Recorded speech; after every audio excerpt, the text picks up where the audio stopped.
Indeed, I know I have said this before, here I am saying it again. Thar is an interplay of opposites. The agenda is different this time. It's an exploration trip. Ironically, it began with a showdown of the desert and its elements. Swinged by a small village, like how they survive in this kind of vast swaths of desert.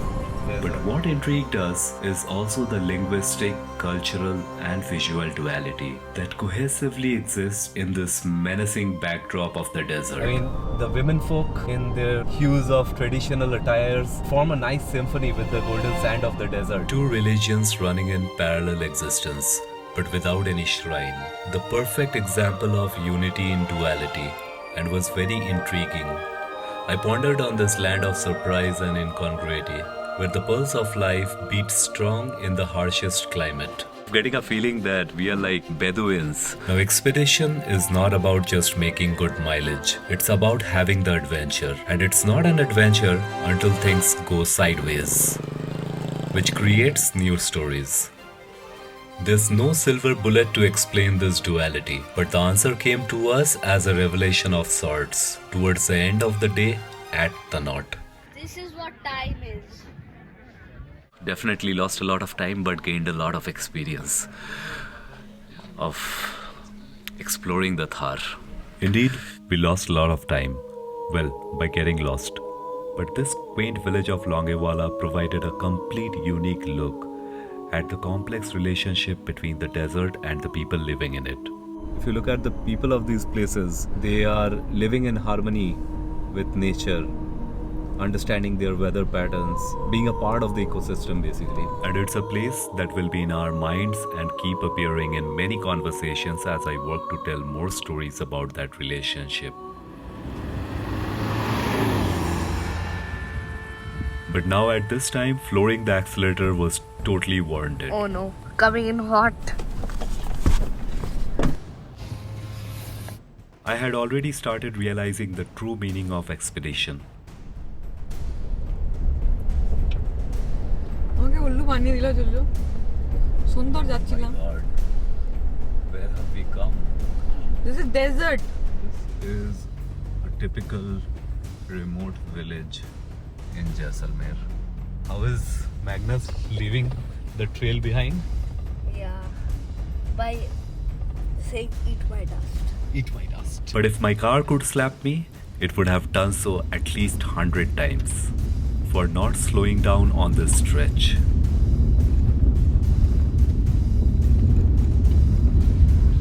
Yes, looks like a tar road.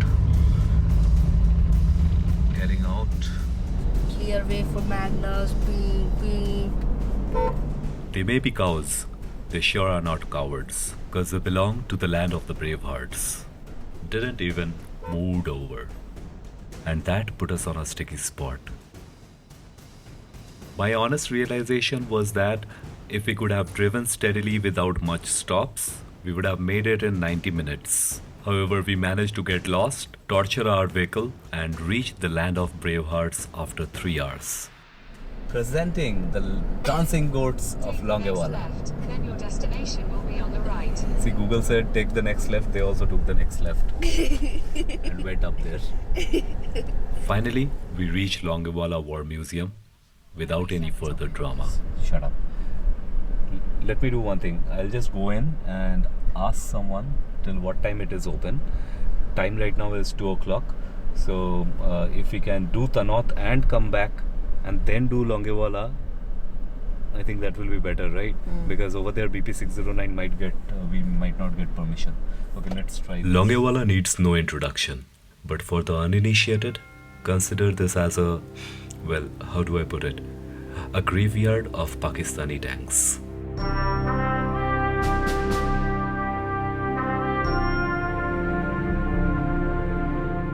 Where their entire tank regiment was made to bite the dust. As opposed to the popular opinion, Longewala was never a border post.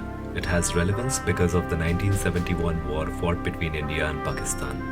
The impacts of their retreat were significant. The destroyed Pakistani tanks are the major attraction in Longewala. Besides, there is a small memorial in the memory of our heroes of Longewala battle. Again in 1971, when Pak Army launched a sudden attack in Longewala in the night of 4th December, just one company of Punjab Regiment, 23rd Battalion, along with one company of BSF, 14th Battalion, led by Major Kuldeep Singh Chandpuri, repulsed their attack, which is a unique operation in the world history of battles. We skipped Longewala and covered it later in our trip. And perhaps this was the only good decision I had made that day. But this history needs to be experienced as it sets the stage for BP609 and Tanot. What happened? We will go to Tanot first because this one is open till 6 o'clock. So Tanot, we might not get the BP609 pass. So let's go over there. We are running against time right now. We can't miss BP609 at any cost. Longewala to Tanot, another masterpiece by the BRO, like a runway, and in fact it runs parallel to the international border. Apart from odd sights of livestock crossing the road or camels grazing around in the desert, you would hardly find anything throughout the route. Zero traffic, and in no time we were at Tanot. 40 kilometers took us 30 minutes, though Google estimated 50. As smooth as butter, as straight as an arrow.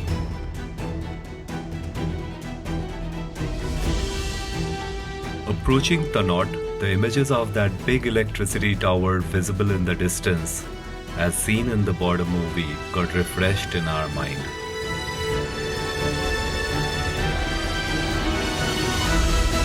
This is the place where the spiritual strength of Seema Prahari and their unwavering commitment to safeguard the motherland can be seen side by side. So I have reached Tanot.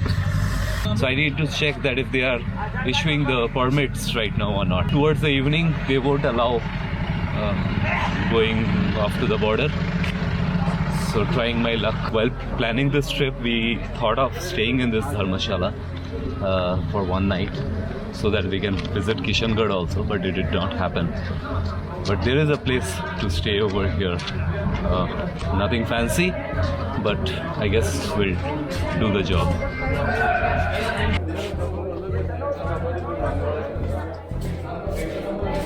We have to queue up over here. Looks like everyone is waiting. So, went to the Tanot Mata Mandir. There is a police checkpost over there, and they issued this form. So this form needs to be submitted at the Dharmashala, which is next to this Tanot Mandir, and based on this only they will issue the permission. So we need to fill up this form and then go and submit at the Dharmashala. This is the Dharmashala Ma Tanot Bhavan, which is maintained by BSF. So I submitted my driving license and got the form endorsed, which itself stands to be a permit. Not much of fuss, but driving license is mandatory, not Aadhaar card.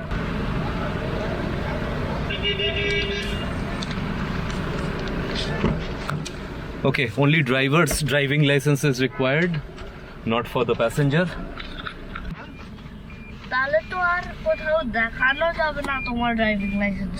No, I will be driving without license. Now you can call it a little cocky, but hey, we are still in the land of brave hearts. Maybe I just got into the character. A little past the temple, on the left is a checkpost that leads to BP609, which can only be accessed with prior permission from the authorities at Tanot. After riding down about half a kilometer of a pockmarked road, the bend to the right leads to a tarred road that glistens in the sandy environs. The desert spills over onto the road in certain places, and trails of sand snake their way across the landscape. A final outpost checks the permit we have obtained, after which it's one of the most surreal experiences of life in the desert and at the border. This road is again maintained by BRO. Not the flattest road that we have seen back in NH70, but this is a little, how do I say it? Like the face of texture of Ompuri. Barren, nothing, amidst nothing, this road runs towards the border. So primarily this road was created for army movement and it was not open for civilians up until the government kind of made this place BP609 as one of the border tourism spots. What looks like hills in the distance are really dunes that high, and the only human presence are the stray bunkers atop them, built during the war, but perhaps lay abandoned now. We see a lot of donkeys, camels, like out in the wild in their natural habitat. We spotted a black buck deer as well, which like scooted off through the road and could not really capture. Yeah, it's a very different experience, like the savanna grasslands of Africa, doing an African safari. The camel and the asses here are as wild as they can get, gazing intently to ensure they weren't being approached before getting back to their chow. So desolate are these environs that it seemed as if a herd of cows that had strayed into the region had taken to the wild too, spooked into a stampeding frenzy like they had seen a ghost as we rolled by. The last few kilometers of the approach finally shows signs of habitation again. This part of the border drive has a different flavor of its own. So we are quite very excited to reach the final destination, which is the IndoPak Border. The word adrenaline does not roll off from the tongue really well, but the rush of adrenaline of being this close to the border seemed to have taken over, and I could feel it to my bones.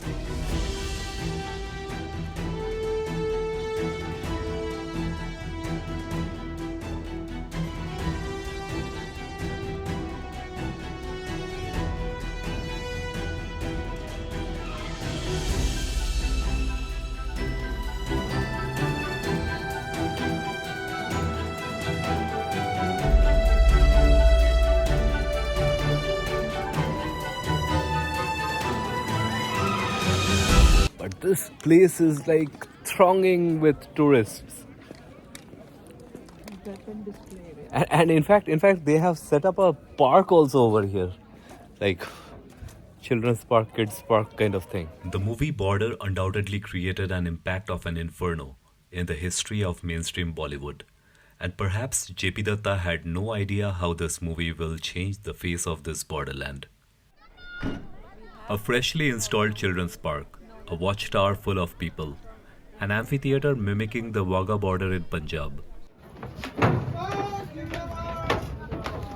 Juljul clearly is taking the lead.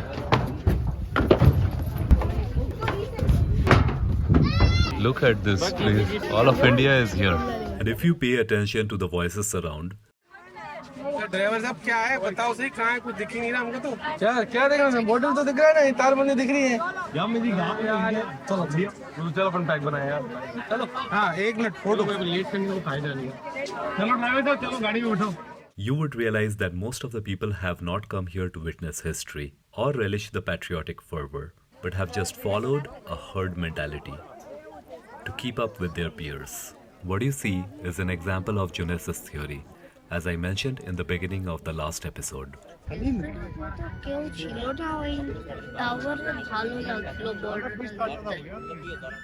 To sum it all up, BP609 did not evoke the same emotion as Munabao Border did in the previous day. With a bag full of mixed feelings, we kind of felt out of the place. We moved over to the quieter parts where we met this Jawan, struck up a conversation. We had a fantastic conversation with one of the army folks over here. And learned a lot about the soldiers' life at the border. The fence runs some 3,000 odd kilometers from Gujarat to Jammu, with a break only in the marshy sections of the Rann of Kutch, with some odd gates in places such as the one at BP609. Each day the Jawans use a camel to tow a mesh that creases out the sand in the 30-meter channel between the fence and the watchtower, in order to spot any intruding footsteps in the sand. I'm making footprints. Ironically, in all these years, Pakistan never put up its own fence. Why would they? They have no one to keep out. They are always looking for ways to get in, said the Jawan. Back in the day, smugglers in the guise of traders frequented these parts.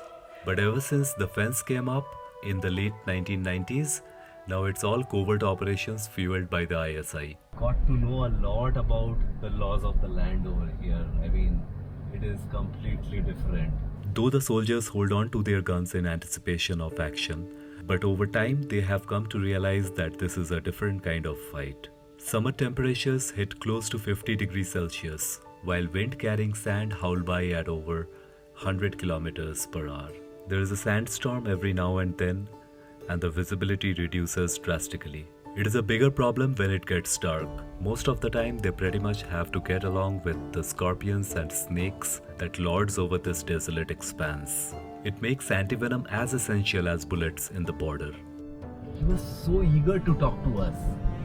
He immediately said, "Sir, can you come down? Can we have a quick talk and maybe I can take a photo or something?" I said, "Sure, absolutely, I'd love to do that." To battle the loneliness, these men look forward to that hour-long trudge back to their base, where they can have a quick chat with their mates and get some rest before coming back for the forsaken night shift. We also understood the reason for the density of so many cows in these uninhabited lands. The devotees at Tanot donate the cows which stray around in these areas. They come to the soldiers for water, and the Jawans get some milk in return. Frankly speaking, there's nothing here. Life is miserable in these parts, especially for the Jawans. Manning this border, overlooking the no man's land, in scorching sun with no sight of shade anywhere, staying away from their families, with no mobile network but bound to be alert always for any movement from the other side of the fence. Listening to his stories, the struggle and the hardships, we realized why those villagers always said that "Wahan kuch nahi hai." It is a difficult life and even more tough to explain those emotions in words. This is what time is. And it was also a reminder why we can't help falling in love with the people of these borderlands. I don't know if I should name him or not. In conditions of anonymity, he spoke about all his life over here. Although we didn't get to film this interview, of course, to protect his identity, The point is, we ran short of time to visit the Longewala War Museum on the same day. But this conversation with the sentinels of these sands will always remain a payoff in our quest to experience the border.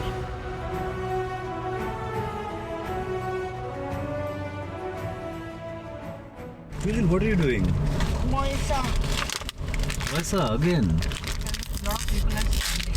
My hands are a bit dirty, so I'll eat with the packet. Eat it without the packet. Yeah. But you are saying that I will eat it with the packet. I'll eat it with the packet means like as a holder. Okay. So you're holding the packet. Because my hands are a bit sandy. Okay. Don't eat the packet, okay? I won't. Okay. All this time we were banking on small eats. It was time for us to grab some lunch.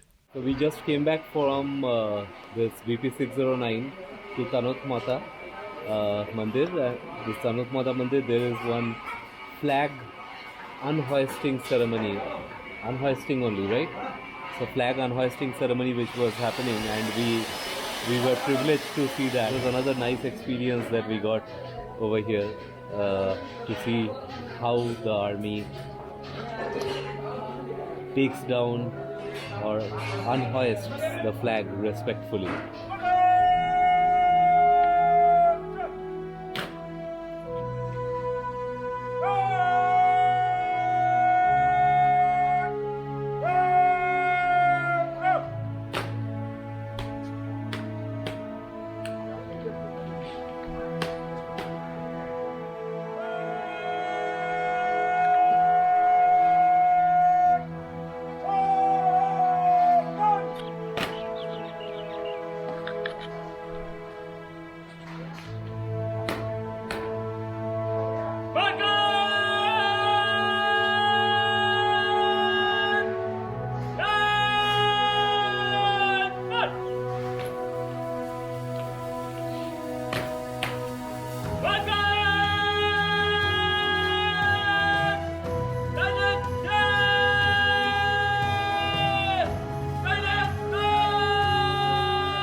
and now we are having our lunch at 5 o'clock. 6 o'clock. Oh, 6 o'clock. Okay, quickly finish your lunch. We have to go for the Sandhya Arati. I have a question for you. हाँ. Who designed your wardrobe?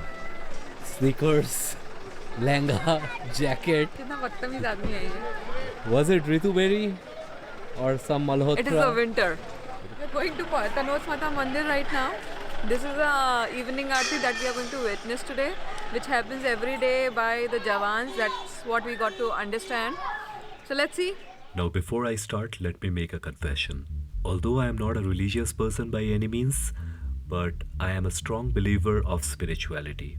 One of the biggest reasons why we even decided to set foot to Tanot was what we were about to witness in this night. So here we were, in a remote village of Jaisalmer, and little did we know that it would turn out to be the most unforgettable moments in our lives. Tanot Mata, an incarnation of goddess Hinglaj, now located in Longewala district of Balochistan. Bhati Rajput king Tanu Rao made Tanot as their capital. Early in 8th century, the foundation of goddess Tanot was kept and the idol was installed, still revered by the generations of Bhati Rajputs and people of Rajasthan in general. The stage was being set, a crowd that spanned multiple generations, all waiting for an act to unfold, by the sentinels of the borderlands. In the month of October 1965, Pak Army had advanced from two flanks, Kishangarh and Sadewala side, deep inside the Indian territory. But the area in between, where this temple is located, could not be overrun despite pounding of heavy artillery and fierce bombing. Before 1965, this temple was maintained by the personnel of Rajasthan Armed Constabulary, or RSC, until BSF was formed. And now BSF continues the legacy. This is how the temple used to look back in July 1975. The place is just the same. A little modification is done all around, I guess. During the India-Pakistan wars of 1965 and 71, Tanot faced heavy bombardment, but the shells that landed around the temple did not go off. These are the bombs that didn't explode. It fell all around Tanot Mata Mandir, but they still didn't explode. Pak Army fired more than 3,000 shells in this area around the temple. At that time of war, only 2 companies of 13 Battalion BSF and 1 battalion of Grenadiers was deployed in the area of Tanot. But they fought valiantly and opened up the theatre of attack. So he is actually the one who got the calling from the god. He was asked to, put some milk in a matka, in a pot with some water in it, and sprinkle it all around the mandir area and stay inside. Legend has it that Tanot Mata appeared in the dreams of some soldiers and advised them not to leave the premises of the temple, assuring them protection. And he told all his fellow battalion members, and everybody followed. That's how everybody was safe. And they have to lit up a jot. Jot ko kya bolte hain pata nahi. Most of the shells fired by the Pak Army went blind, and few of which exploded could not cause any damage. This mortal combat repulsed the attack of the intruders, and after 3 days of heavy fighting, Pak Army made a hasty retreat, leaving hundreds of their own soldiers dead. 1965 के युद्ध के दौरान माता के चमत्कारों को देखकर Pakistani brigadier Shahnawaz Khan नतमस्तक हो गया. So it also mentions that Shahnawaz Khan came here and he got permission after 2.5 years to visit the temple, and he only donated these silver chhatris. Since then, this temple came into prominence and its popularity spread over other regions as well. A beat-blasting percussion in a supercharged atmosphere. Now I have to admit, we were a little skeptical. 20 years of the internet often makes us feel we have seen it all. But have we?